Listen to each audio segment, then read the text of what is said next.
5/9/68 के दूसरे पेज के मध्य में बात चल रही थी।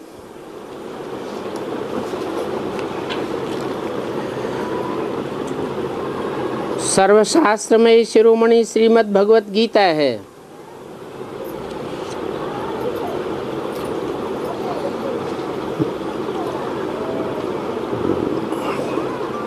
शास्त्र कहा जाता है शासन करने वाले विधान को।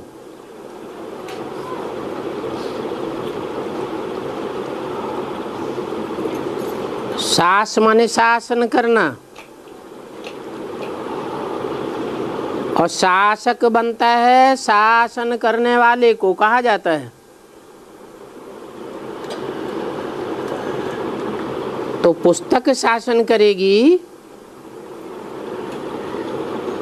शासक के रूप में कोई पुस्तक होगी, जड़ पुस्तक, या चैतन्य आत्मा शासन करेगी?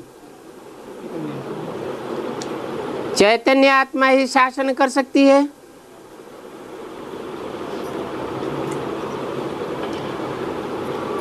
उन शासन करने वाले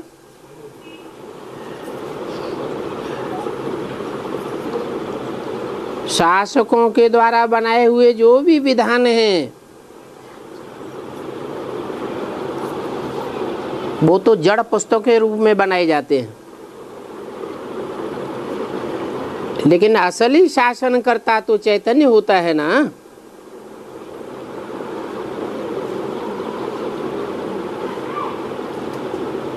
तो दुनिया में जितने भी अच्छे से अच्छे शासक हुए हैं, उन शासन करने वालों में सबसे अच्छा शासन करने वाली माता, उसका नाम दिया है सर्वशास्त्र शिरोमणि श्रीमद् भगवत गीता। और वो भगवत गीता भी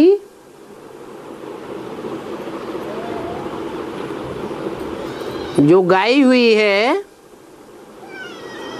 वो किस समय की यादगार है? संगम युग की यादगार है। संगम युग में वो गीता माता और गीतापति भगवान दोनों ने ही मिलकर के जो दुनिया में शासन किया है वो सर्वश्रेष्ठ शासन है। परंतु मनुष्यों ने उस शासन करने वाली गीता का भी पॉल्यूशन कर दिया, जिसे दुनिया में नेचर कहा जाता है, प्रकृति कहा जाता है, भगवान को प्रकृति पति कहा जाता है।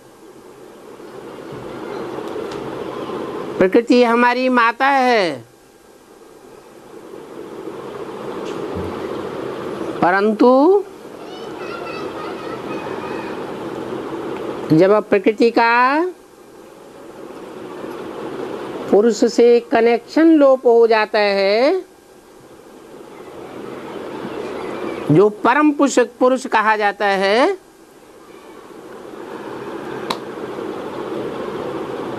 तो जो और नंबरवार पुरुष हैं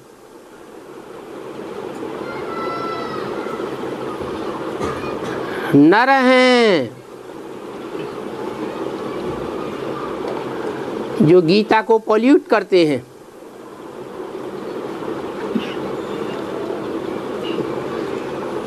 अर्थात प्रकृति को पॉल्यूट करते हैं,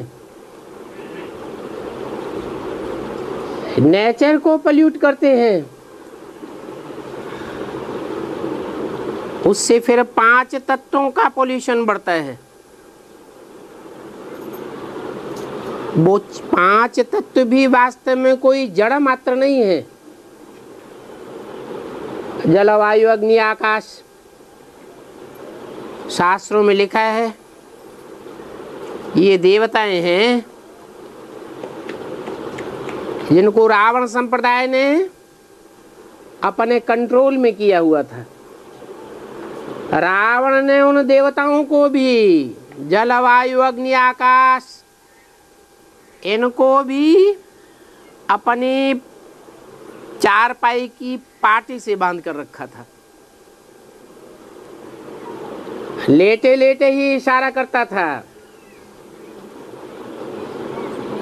ए अग्नि देवता अपना काम करो, और उंगली का इशारा हुआ। सारे शहर में लाइट अपना काम करती है। उंगली का इशारा होता है, जल देवता अपना काम करने लग पड़ता है। आज रावण संप्रदाय ने साइंस के बल पर सारी सृष्टि के 5 तत्वों को बांध रखा है। इन 5 तत्वों का संघात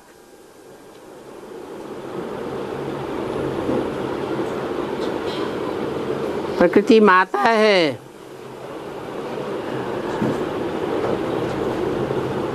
वो पोल्यूट हो चुकी है, जिसका मूल कारण है कि भारत में जिसे भगवान माना गया, उस गीतापति भगवान की गीता माता को बच्चों ने पोल्यूट किया, तो सारी दुनिया में पॉल्यूशन पैदा हो गया।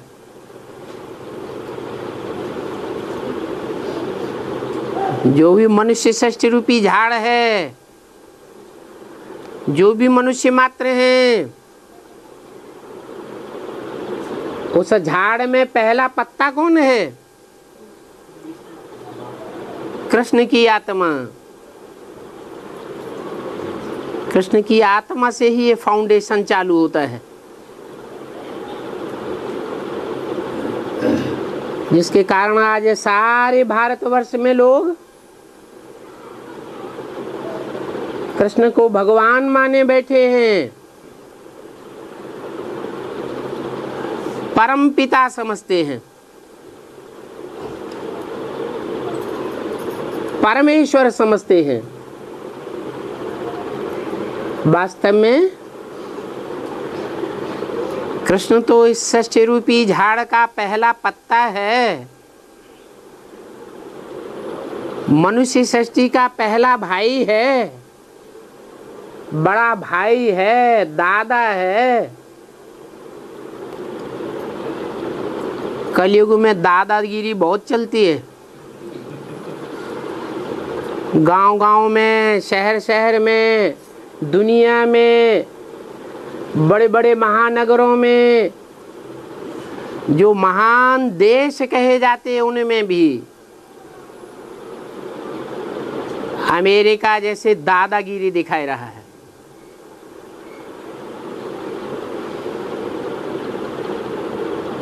तो कृष्ण बच्चा जब तमो प्रधान बनता है,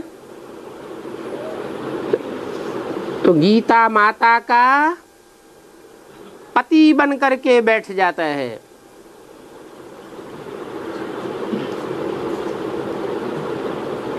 वो कृष्ण बच्चा भी समझता है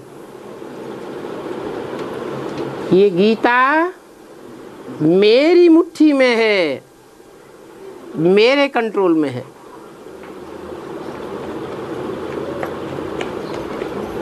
जब सृष्टि का बेहद का बाप और उसके संबंध में रहने वाला बेहद का बच्चा जब ऐसे वाइब्रेशन बना लेता है, तो सारी सृष्टि में, घर घर में, एक एक परिवार में जो भी बच्चे पैदा हो रहे हैं, वो सब खुदा न खास्ता अगर बाप न रहे या बाप विदेशी बन जाए या कहीं खो जाए तो वो बच्चा माता को अपने कंट्रोल में करके बैठता है। घर घर में माताएं कंट्रोल रहे, माताएं भी उस बच्चे से प्रभावित हैं।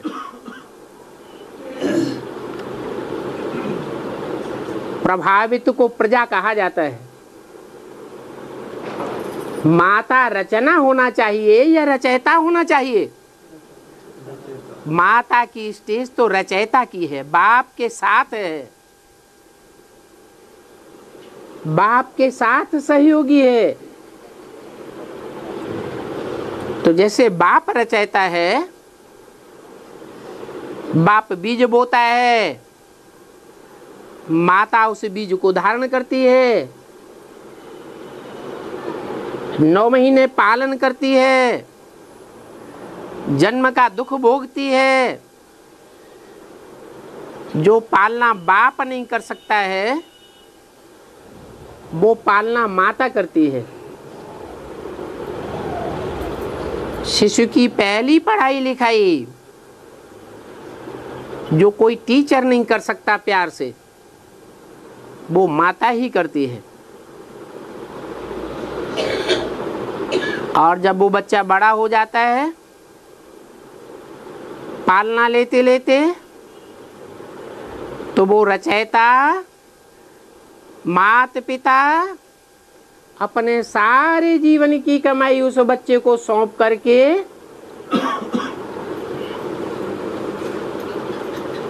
चले जाते हैं।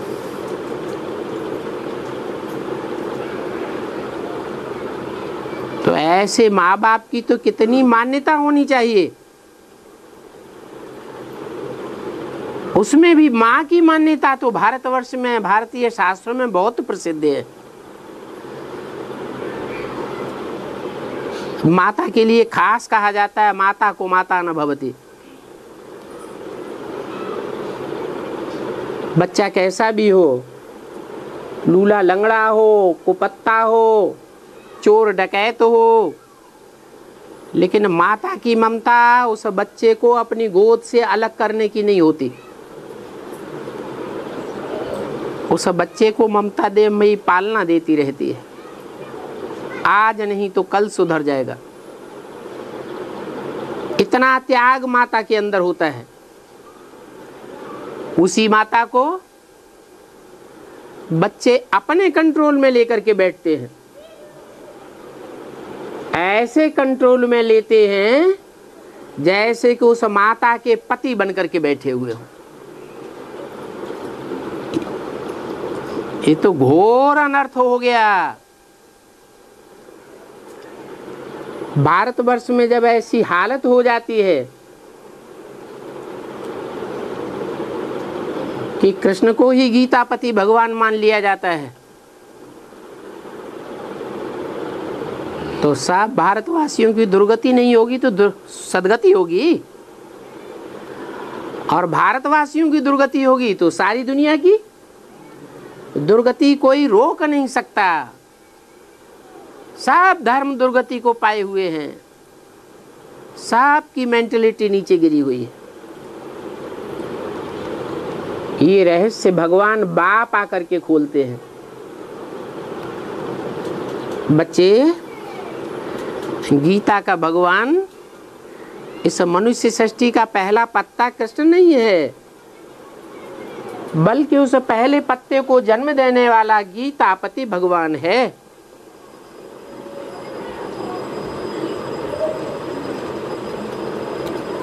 वो मनुष्य सृष्टि का पिता है। उस मनुष्य सृष्टि के आदि पिता में परम पुरुष शिव, जो जन्म मरण के चक्र से न्यारा है, अभुक्ता है, अजन्मा कहा जाता है, गर्भ से जन्म नहीं लेता, वो प्रवेश करके विश्व पिता का पार्ट बजाता है।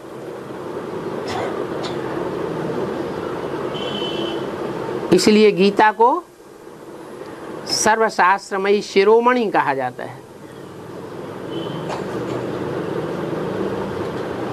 वो विश्व पिता है। जब आता है षष्ठी पर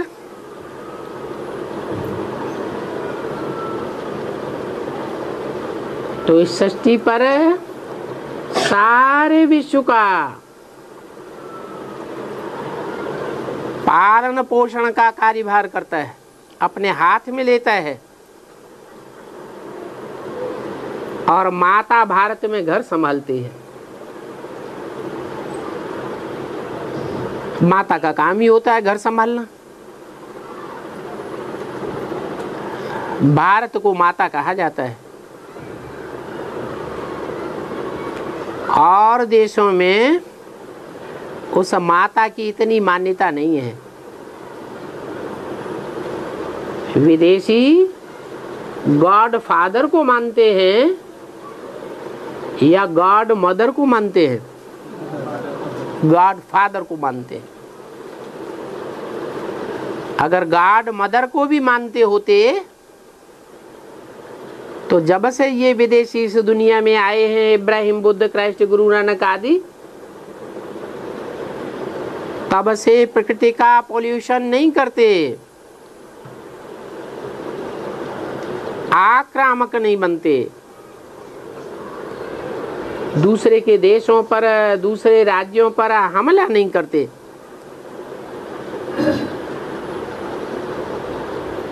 इन विदेशियों के प्रभाव में भगवान बाप का पहला बच्चा कृष्ण आ जाता है।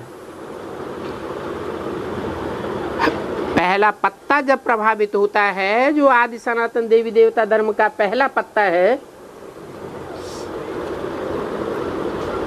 तो सारा भारत प्रभावित हो जाता है। सभी भारतवासी प्रभावित हो जाते हैं।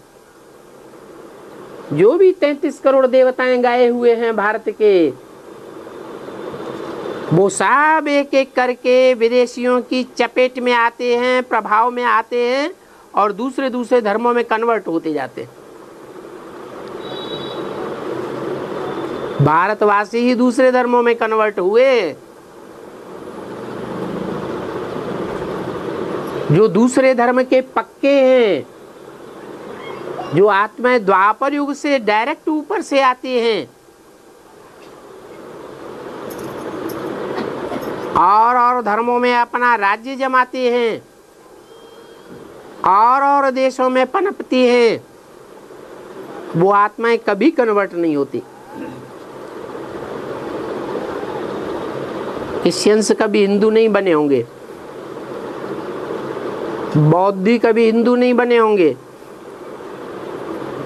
मुसलमान हिंदू नहीं बने होंगे, लेकिन भारतवासी 2500 साल की हिस्ट्री बताती है।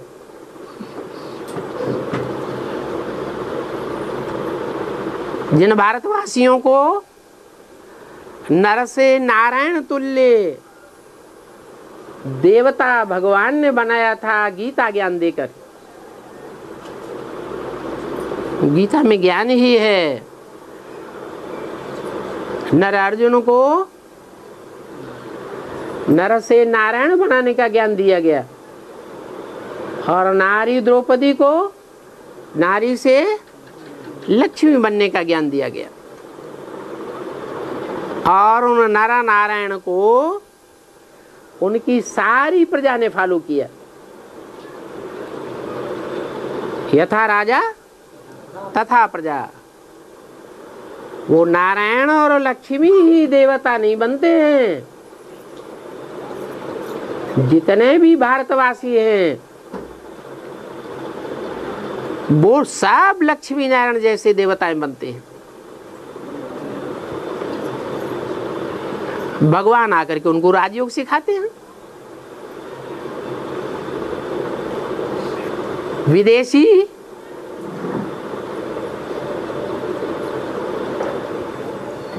भगवान को पूरा पहचान नहीं पाते।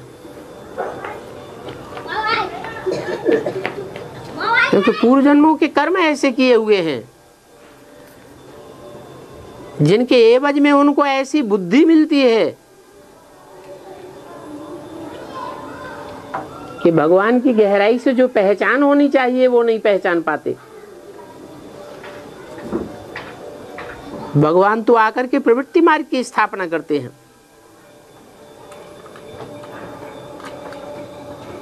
ये जो भी विदेशी हैं, विधर्मीय हैं, वो सब निवृत्ति मार्ग को फॉलो करने वाले हैं, प्रवृत्ति मार्ग को नहीं मानते हैं।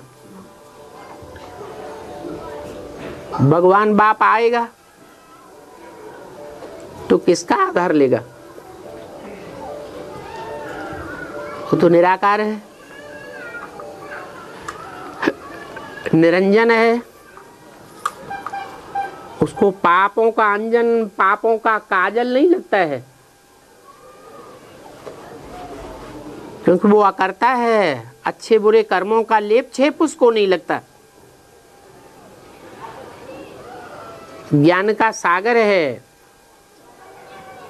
सागर भी न करें कहें, ज्ञान सूर्य कहें।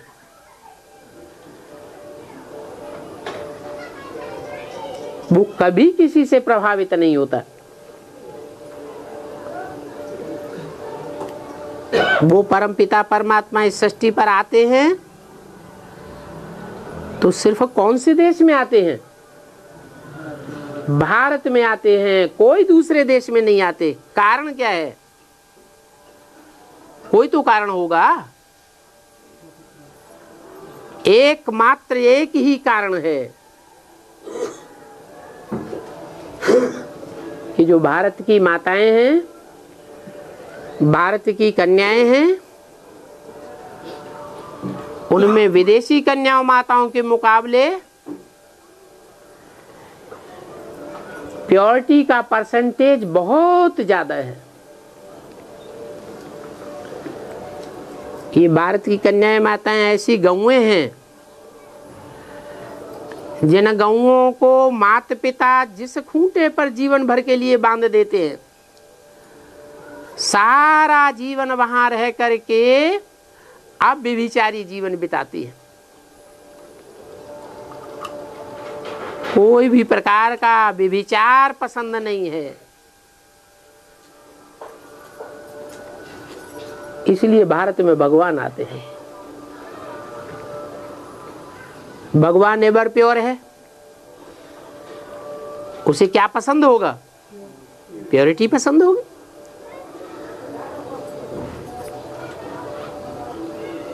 तो बाप आकर के एक ही संदेश देते हैं। वो संदेश कन्याओं माताओं के द्वारा सुलभ होता है। कन्याएं माताएं ही अपने जीवन चरित्र से, अपने मुख की आवाज से, अपनी भगवतमयी दृष्टि से, वाइब्रेशन से जो पवित्रता को संचार करती हैं जीवन में, वो कोई पुरुष मात्र नहीं कर सकता। उन माताओं में जरूर कोई 100% श्रेष्ठ थी, श्रेष्ठ माता भी होगी, जिसका नाम अभी दिया। क्या नाम दिया? सर्वशास्त्रमयी शिरोमणि श्रीमद् भगवत गीता।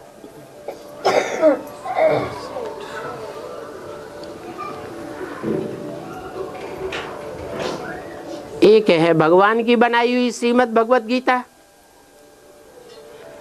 और दूसरी है मनुष्यों की बनाई हुई गीता। मनुष्यों की गीता पढ़ते पढ़ते 2500 साल हो गए। मनुष्यों की मेंटलिटी, भारतवासियों की तो क्या, दुनिया वालों की भी मेंटलिटी गिरती गई है। मानसिकता गिरी है या ऊंची उठी है? गिरी है। तो मनुष्यों की बनाई हुई गीता से नरक बनता है। जैसा कि नाम है नरक, का माने करने वाला, नर माने मनुष्य। मनुष्य क्या बनाता है? हैं? नरक बनाता है। कैसे नरक बनाता है? हैं? माता, कन्या, बहन, ये संबंध ऐसे हैं जो मनुष्य ही निभाता है कि जानवर निभाते हैं? मनुष्य ही संबंधों को निभाता है। लेकिन मनुष्य ही जब जानवर मिसल बन जाए, माता को माता न समझे, पत्नी समझे, अपने कंट्रोल में रखे, बहन को बहन न समझे, बेटी को बेटी न समझे, तो मनुष्य और जानवर में फर्क क्या रह गया? इसलिए बताया कि भगवान आकर के मानव माताओं के सर पर ताज रखते हैं। ये जिम्मेवारी का ताज माताओं पर रखते हैं कि तुम ही स्वर्ग का गेट खोल सकती हो, क्योंकि तुमने, खास करके भारत की माताओं ने, जन्म जन्मांतर पवित्रता के लिए बहुत सहन किया है। दुनिया वालों का भी सहन किया है, नाते रिश्तेदारों का भी सहन किया है, मोहल्ले वालों का भी सहन किया है, घर परिवार के सदस्यों का भी सहन किया है।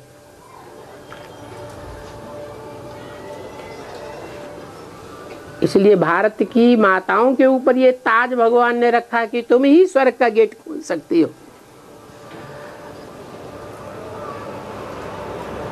पुरुष नहीं खोल सकते।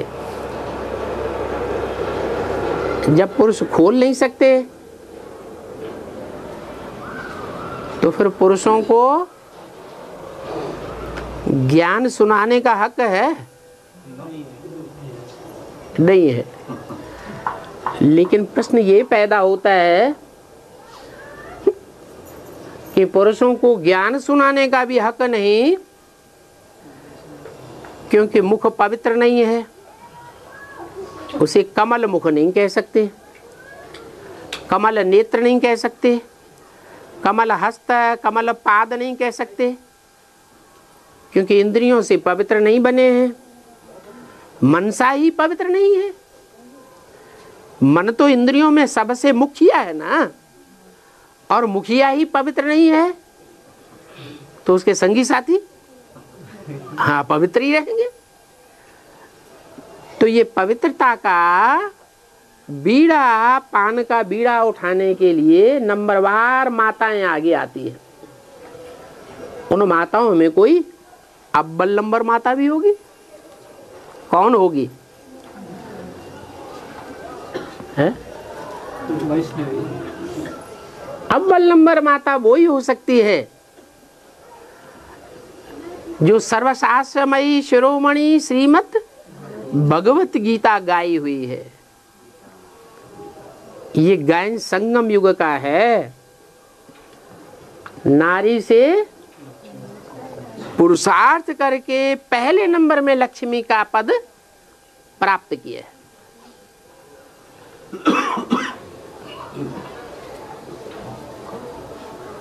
उसके मुकाबले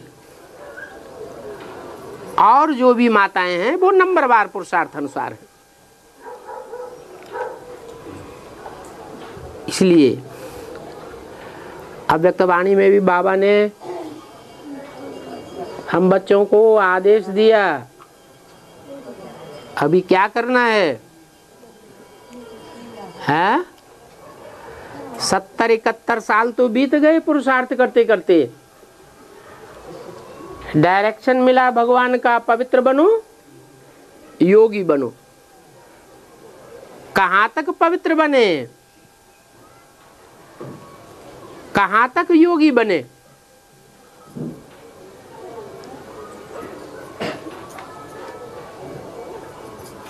जितना बने होंगे उतना ही दूसरों को बना सकते हैं, नहीं बने हैं तो दूसरों को भी नहीं बना सकते। तो क्या एक भी पारिवारिक इकाई ऐसी तैयार हुई जिसको पवित्र परिवार कहा जाए?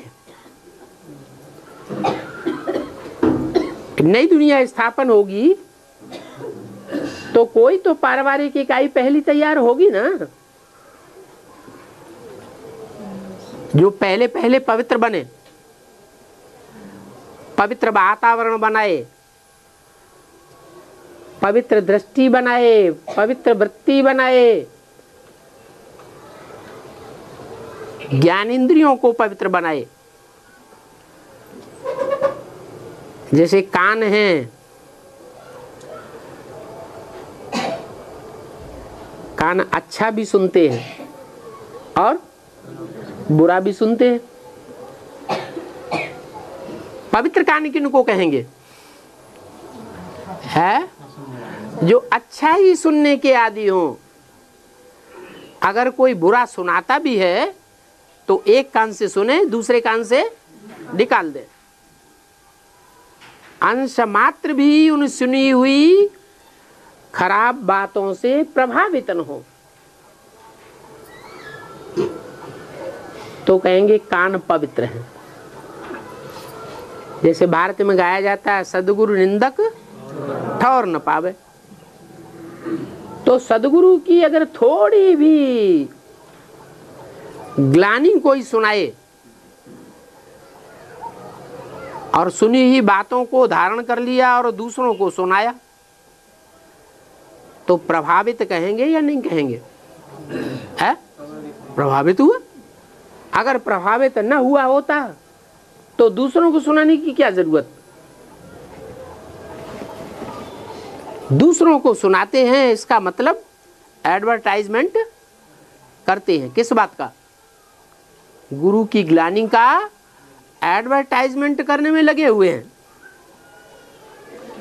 तो उन ग्लानि की बातों से प्रभावित हुए तब तो ऐसे कार्य में लगे हुए हैं।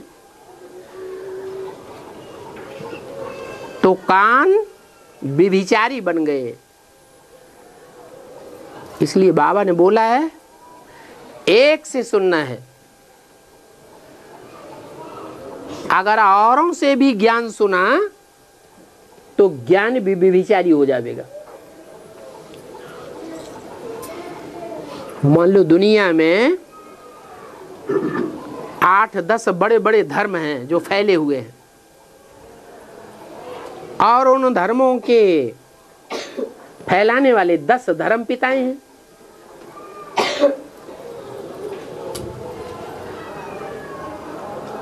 भगवान की बातें और उन 10 धर्म पिताओं की बातें, उनमें अंतर होगा या नहीं होगा? जरूर अंतर होगा। हाँ, परम पिता परमात्मा जिस मुकर्रर रथ में प्रवेश करते हैं उस एक की गारंटी है कि अगर कुछ भी ऊपर नीचे होगा तो उसका जिम्मेवार परम पिता परमात्मा शिव है, क्योंकि वो शरीर रूपी रथ को कंट्रोल करने वाला है। सारी जिम्मेवारी उसके ऊपर आ जाती है। इसके अलावा जितने भी हुए हैं शासक अथवा जितने भी हुए हैं धर्म पिताएं, उन्होंने कुछ न कुछ श्रीमत के बरखिलाफ बातें सुनाई है। और जो श्रीमत की बरखिलाफ बातें हैं वो ये अधर्म स्थापन करती है। सबसे जास्ती अधर्मी भारतवासी बने हैं या विदेशी बने हैं? कौन बने? क्यों बने? क्योंकि भारतवासियों के कान और धर्म वालों के मुकाबले सबसे जास्ती कच्चे बने। सब की बातें सुनते रहे। भक्ति मार्ग में तो आदि ही बन गए। जो गुरु आया और उस गुरु ने जो बैठ करके सुनाया, सत्यवचन महाराज। माध्वाचार्य आए, उन्होंने सुनाया आत्माएं अनेक हैं। गीता का जब उन्होंने प्रवचन किया माध्वाचार्य ने, तो उन्होंने सुनाया आत्माएं अनेक हैं, मनुष्य आत्माएं अनेक हैं और भगवान एक अलग है। तो भी कर दिया सत्यवचन महाराज। शंकराचार्य आए, उन्होंने सुनाया एको ब्रह्म द्वितीयो नास्ति, आत्मा एक ही है, जिसे हम परमात्मा कहते हैं, दूसरा कोई है ही नहीं। वो परमात्मा ही अनेक रूप धारण करता है। वास्तव में आत्माएं अनेक नहीं हैं। तो सुनने वाले भारतवासियों ने क्या बोला? सत्यवचन महाराज। बताओ, अब एकदम विरोधी बातों को भी सत्यवचन महाराज। तो कान कच्चे कहेंगे या पक्के कहेंगे? कच्चे कान। भगवान भी आता है तो उसके पास कुछ धन दौलत है क्या? सोना चांदी है, हीरे जवाहरात हैं क्या? नहीं। क्या है? क्या लेकर आता है? ज्ञान लेकर आता है। ज्ञान माने जानकारी। काहे की जानकारी? सच्चाई की जानकारी, सत्य की जानकारी लेकर आता है। आकर बताता है सत्य एक है। बल क्रिश्चियन लोग कहते हैं गॉड इज ट्रुथ। सत्य को भगवान कहा जाता है।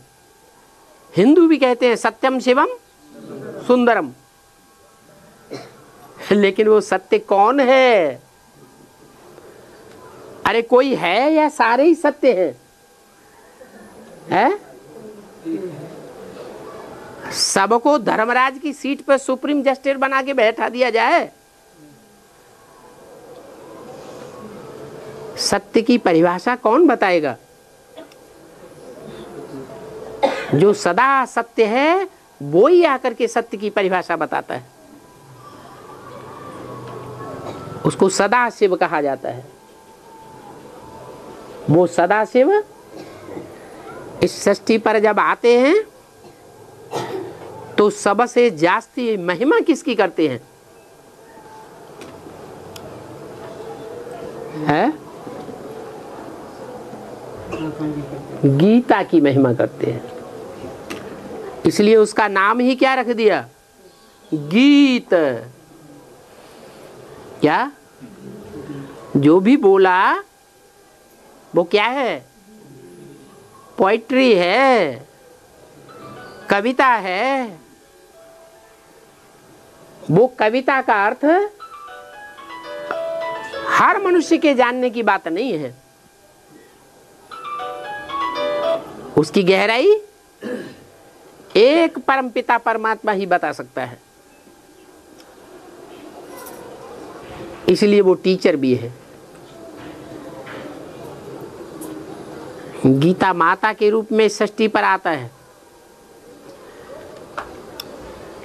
तो जरूर गीता माता का भी प्रैक्टिकल रूप चाहिए। यज्ञ के आदि में दो माताएं थी।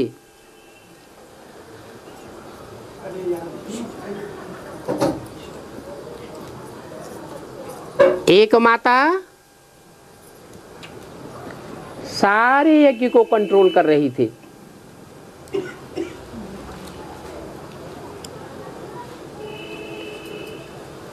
उसमें शिव प्रवेश भी होते थे।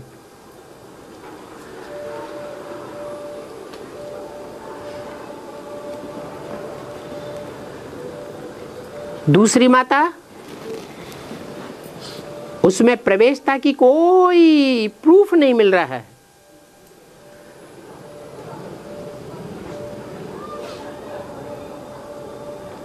लेकिन वो माता प्योरिटी में अव्वल नंबर साबित होती है।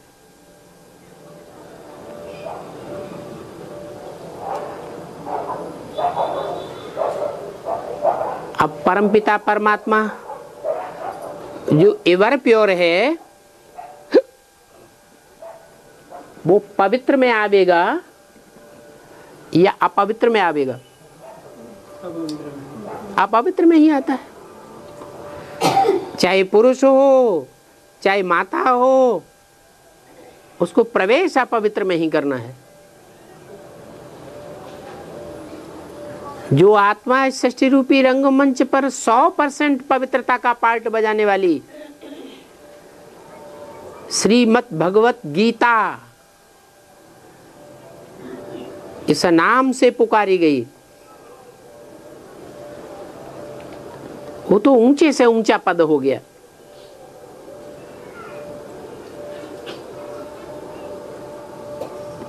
वो तो वैष्णवी शक्ति हो गई। विष्णु को फॉलोअर्स आज भी भारत देश में बहुत श्रेष्ठ माने जाते हैं। वैष्णव संप्रदाय, उनकी क्या चीज प्रसिद्ध है? प्योरिटी, पवित्रता। विष्णु से ही बनता है वैष्णव, जैसे ब्रह्मा से बनता है ब्राह्मण, शिव से बनता है शैव। फॉलोअर्स या बच्चे के अर्थ में एक मात्रा बढ़ जाती है। विष्णु का अर्थ ही है नो विष,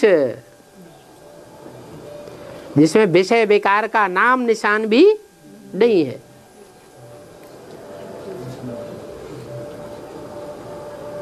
वो वैष्णवी शक्ति जो गीता माता के नाम से संसार में प्रसिद्ध होती है, जिसको बाबा नाम देते हैं सच्ची गीता।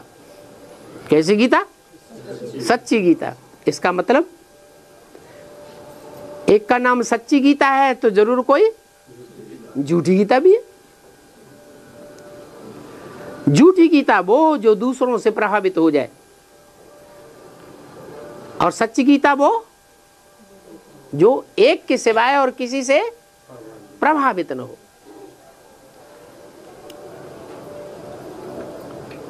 सृष्टि का फाउंडेशन पड़ता है, तो नई सृष्टि के फाउंडेशन में नई सृष्टि की पालन करता, शासन करता,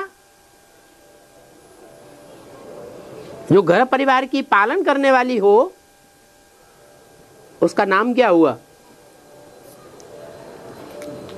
गीता। गीता तो अभी पढ़ाई पढ़ने के समय की बात है। जब पढ़ाई का काम पूरा होता है, नई सृष्टि का परिवार एक इकाई तैयार हो जाती है, उस पारिवारिक इकाई की पालना करने वाली, उसका नाम क्या होता है?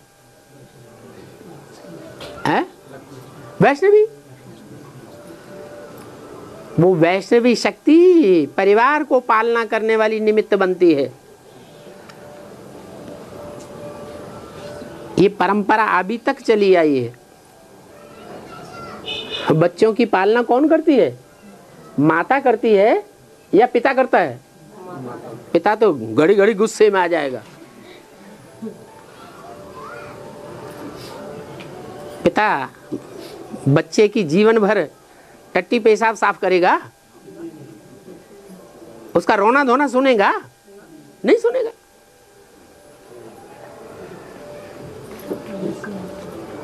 माता में सहन शक्ति होती है। जिन माताओं कन्याओं में सहन शक्ति है, वो ही भारत का प्रतीक है। वो भारत माताएं ही नंबरवार हैं।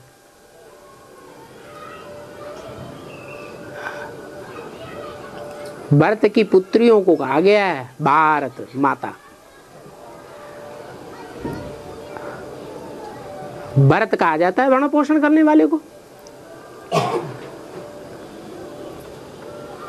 तो जो वैष्णवी शक्ति है वो पवित्रता का आगार है। नई सृष्टि जब आरंभ हुई तो भी कोई वैष्णवी शक्ति थी या नहीं थी? है? थी। सृष्टि के आदि में थी तो अंत में होगी या नहीं होगी? जो आदि में सो अंत में।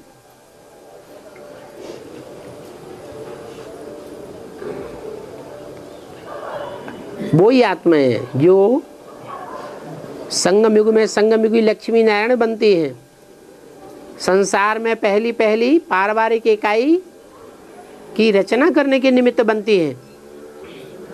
वो ही आत्माएं जन्म लेते लेते लेते लेते अंतिम जन्म में आकर के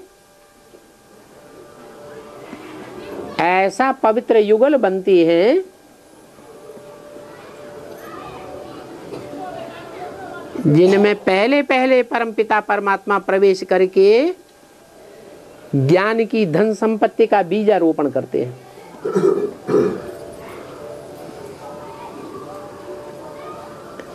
एक ज्ञान होता है सुनने सुनाने वाला, क्या पंडित लोग होते हैं, शास्त्री लोग होते हैं, विद्वान आचार्य होते हैं, क्या करते हैं? शास्त्रों को सुनते हैं, पढ़ते हैं और सुनाते हैं, या उनके मर्म को समझते हैं? है? शास्त्रों का सार तो सिवाय भगवान के और कोई सुना ही नहीं सकता। भगवान ही आकर के वेदों शास्त्रों का रहस्य खोलते हैं। तो एक ज्ञान होता है सुनने सुनाने का, और एक ज्ञान होता है जीवन में सुनने सुनाने के बाद जीवन में पहले धारण करना और धारण करके दूसरों को धारण कराना। तो एक है असली ज्ञान और एक हुआ नकली ज्ञान। भले ईश्वर का ही सुनाया हुआ ज्ञान क्यों न हो, लेकिन अगर सुनने सुनाने तक सीमित है, समझने समझाने और धारण करने कराने के तक विस्तार को नहीं पाया है, तो वो रावण का ज्ञान है या ईश्वरीय ज्ञान है? रावण का ज्ञान है। रावण तो बहुत प्रकांड विद्वान था।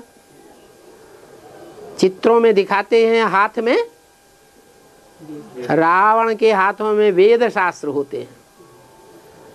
वेद शास्त्रों का प्रकांड विद्वान कहा जाता है। इतना प्रकांड विद्वान था कि शास्त्रों में लिखा हुआ है कि राम ने भी उस रावण को आवाहन किया था, निमंत्रण दिया था कि यज्ञहोत्र कर्म आकर के करो।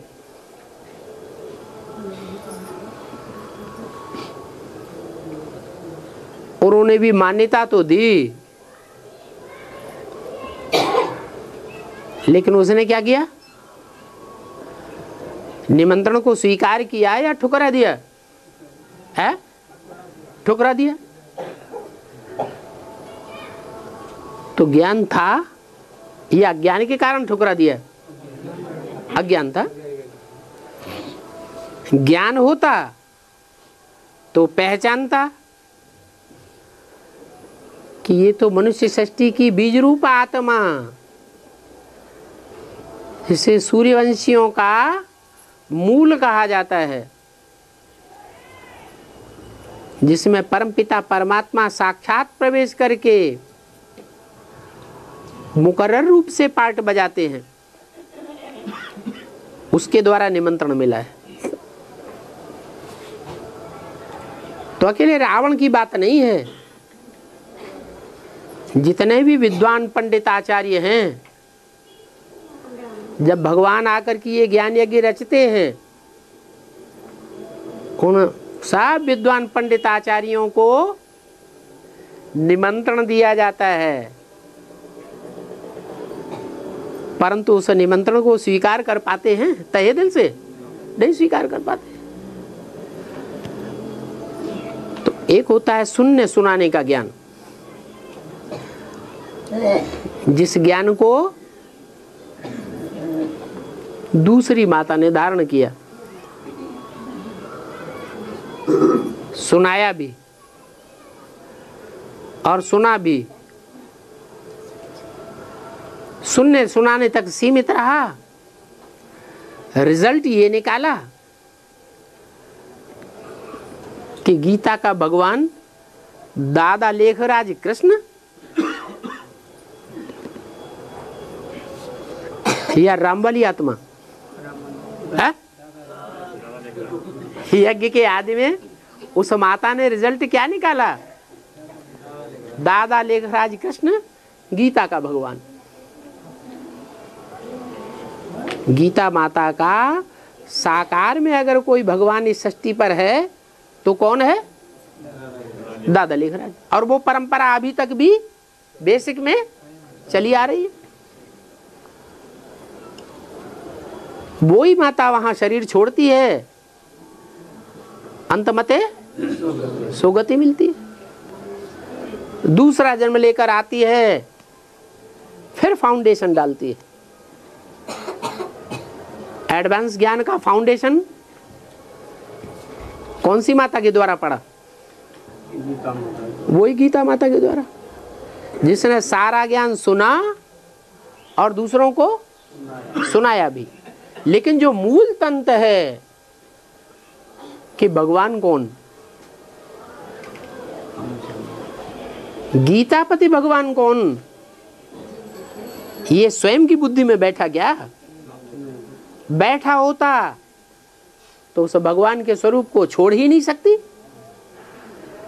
नहीं बैठा तो बुद्धि प्रभावित हो गई। जैसे यज्ञ के आदि में बुद्धि प्रभावित हुई उस यज्ञ माता की, और वो यज्ञ माता से प्रभावित हुए ब्रह्मा बाबा, ऐसे ही अभी भी होता है। कृष्ण की आत्मा, दादा लेखराज की आत्मा अभी भी, जितनी भी ब्रह्मा कुमारियां हैं बीके वाली, बेसिक नॉलेज सुनाने वाली, उन ब्रह्मा कुमार कुमारियों की भी जो अम्मा की अम्मा, दादी अम्मा रही हो, पहले भी प्रभावित थी उसी आत्मा से और अभी भी उसी आत्मा से प्रभावित है। प्रभावित होने के कारण क्या होता है?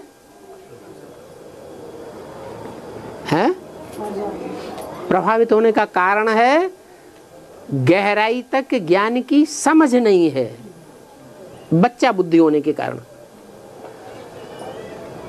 वो आत्मा राम वाले व्यक्तित्व में भी प्रवेश करती है और उस माता में भी प्रवेश करती है। राम वाले व्यक्तित्व में प्रवेश करती है तो नाम पड़ता है चंद्रशेखर, पड़ता है ना, चंद्रभाल। फिर वही कृष्ण वाली आत्मा महाकाली में भी प्रवेश करती है। मस्तक में चंद्रमा दिखाया जाता है, वही अधूरा माने वो माता किससे प्रभावित है? कृष्ण वाली आत्मा से प्रभावित है। उसी को सर माथे पर रखा हुआ है। और उस माता के जो भक्त होते हैं वो भक्त भी सुनने सुनाने वाले। जब भक्ति करते हैं, भक्ति में लीन होते हैं तो जय माता दी करेंगे, पिताजी को पूरा ही भूल जाते हैं, पता ही नहीं पिताजी है भी या नहीं है।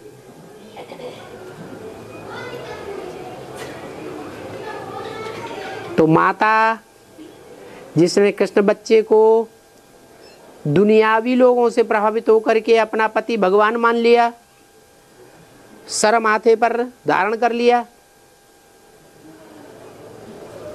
उसको सर्वोपरि माने,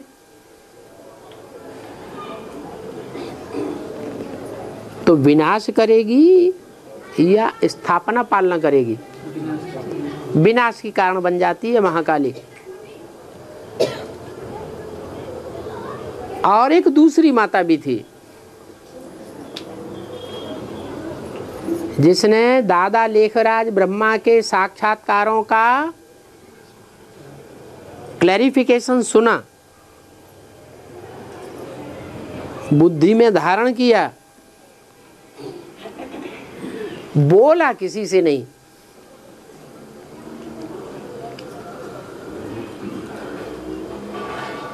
और अभी भी उस ज्ञान के विस्तार को जितना सुना उतना धारण किया, और जितना धारण किया उतना ही दूसरों को बताया।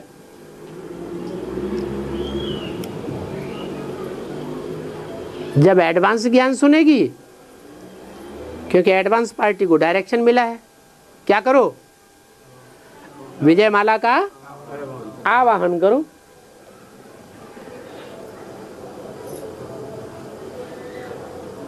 तो जो शहद की मक्खियों की रानी है, उसका जब आवाहन होगा तो सारी विजय माला स्वतः ही उसके पीछे पीछे आ जाएगी। किस आधार पर आ जाएगी? है वो ही प्योरिटी के आधार पर। जो यज्ञ के आदि में प्योरिटी थी, वो प्योरिटी अभी भी, इतनी ब्रह्मा कुमारियां हैं, उनमें कोई ब्रह्मा कुमारी तो 100% पवित्र होगी।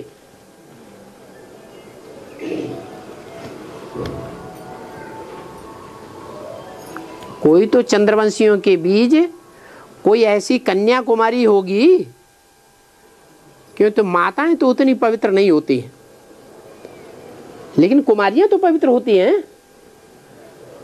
तो इतनी सरेंडर्ड हुई कुमारियां हैं, उनमें कोई 100% पवित्र कन्या होगी या नहीं होगी? ये सारी झूठी हो गई?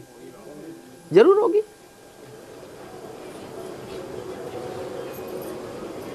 उसके पीछे ढेर सारा हुजूम है। वो एक शहद की मक्खी निकलेगी, उसके पीछे पीछे सारा झाड़ आ जाएगा, और सारी दुनिया में रेवोल्यूशन हो जाएगा।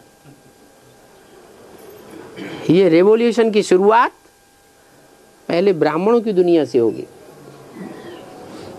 अभी बेसिक ब्राह्मणों की दुनिया में रेवोल्यूशन क्यों नहीं हो रहा है?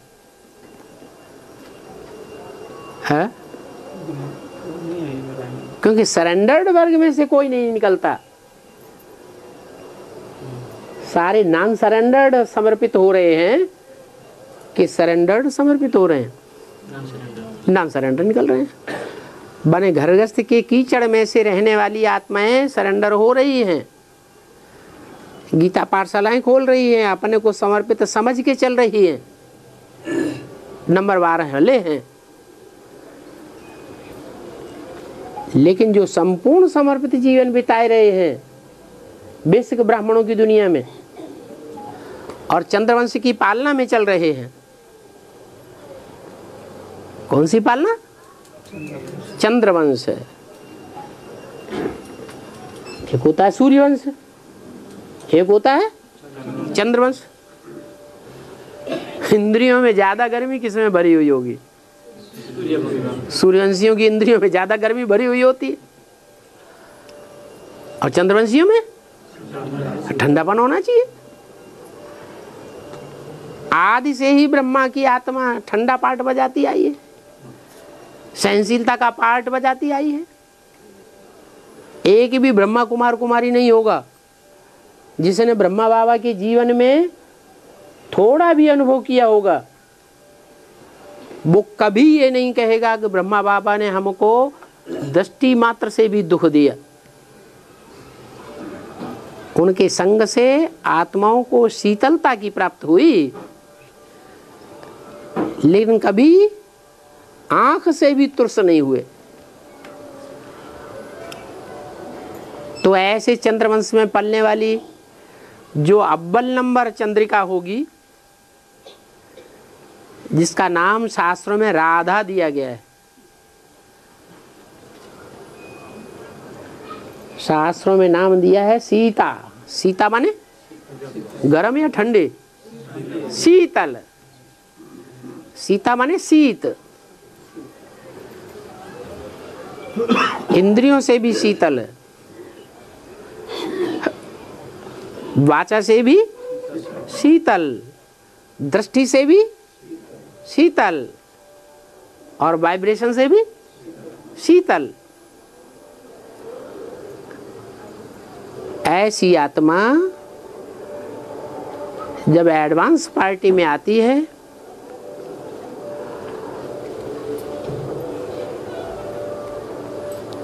और पालना की निमित्त बनती है, ऐसी पालना के निमित्त बनती है जो सूर्यवंशियों में श्रेष्ठ आत्माओं का संगठन बनता है, उस संगठन की पालना के निमित्त बनती है। सूर्यवंशियों में श्रेष्ठ आत्माएं कितनी हैं? 8 ही है, जिन्हें अष्टदेव कहा जाता है। सेमी देव नहीं, 15.5 कला वाले देव नहीं। जो 15.5 कला बनेंगे वो कन्वर्ट होने वाले ब्राह्मण देव होंगे या अपने धर्म के सदैव पक्के रहने वाले होंगे? 15.5 कला भी होंगे तो जरूर कन्वर्ट होंगे।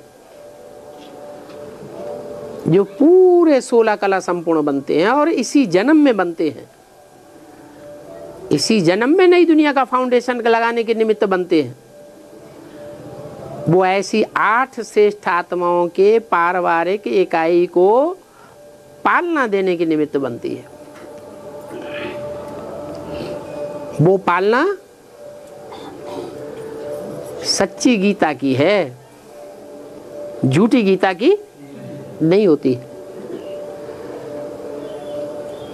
इसलिए मुरली में भी बोला है, गीता तू सच्ची गीता है।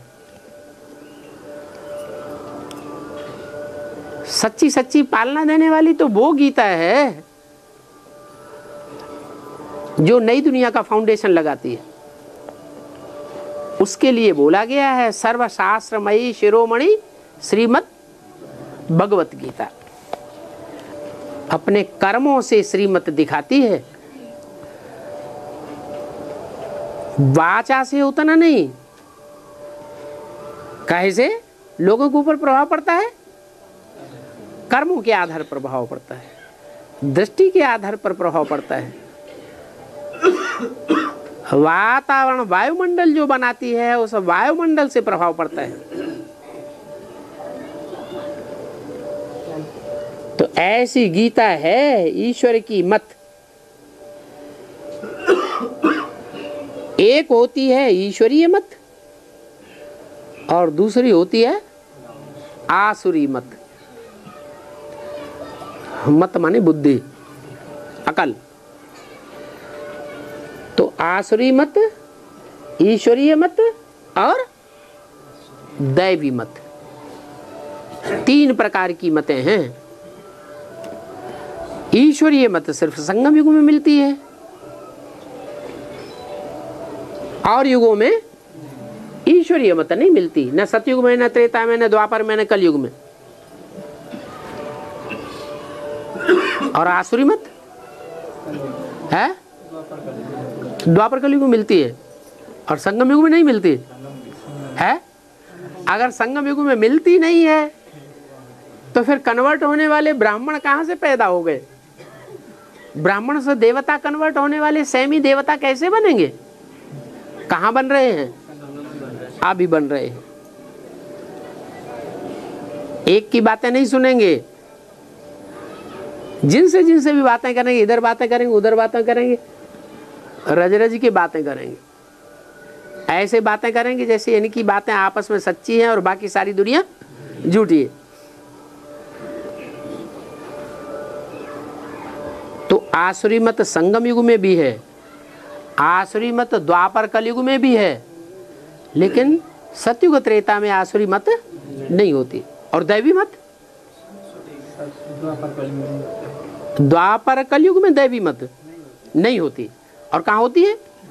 सतयुग त्रेता में दैवी मत होती है और संगम युग में भी दैवी मत होती है।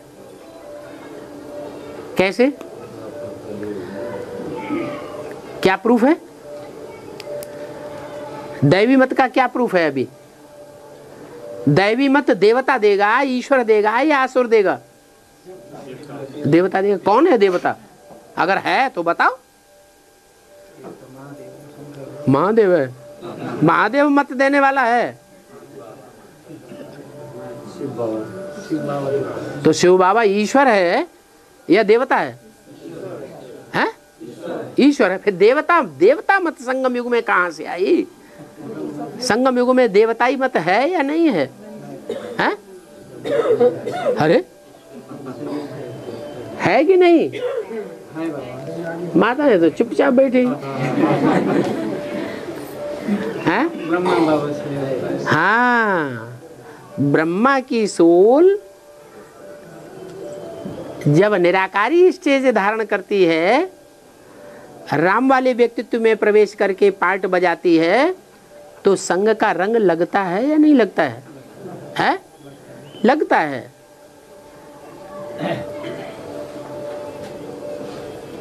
तो जो भी मति आती है उस समय,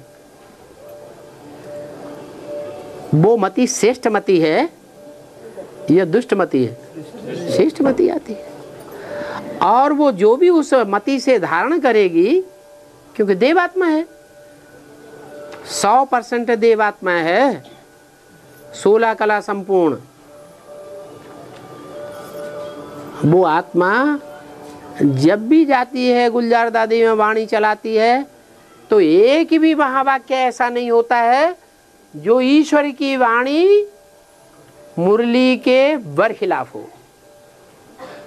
कोई ऐसा वाक्य निकला अव्यक्त वाणी का जो मुरली के महावाक्य को काटने वाला हो? किसी ने पढ़ा? किसी ने सुना? किसी ने सुनाया? नहीं। लेकिन एक अंतर है उस वाणी में, मुरली में और अव्यक्त वाणी में। क्या अंतर है? मुरली है ज्ञान की वाणी और अव्यक्त वाणी है धारणा की वाणी। धारणा देवता में होगी या भगवान में होगी? भगवान अगर धारणा करने लगे तो फिर इस पापी सृष्टि का विनाश हो ही नहीं सकता। भगवान के ये गुण नहीं है। क्या? सर्वगुण संपन्न, 16 कला संपूर्ण, संपूर्ण अहिंसक, मर्यादा पुरुषोत्तम। ये देवता के गुण हैं। जो भगवान का पार्टधारी है, उस भगवान के पार्टधारी के ये गुण नहीं है। ओम शांति।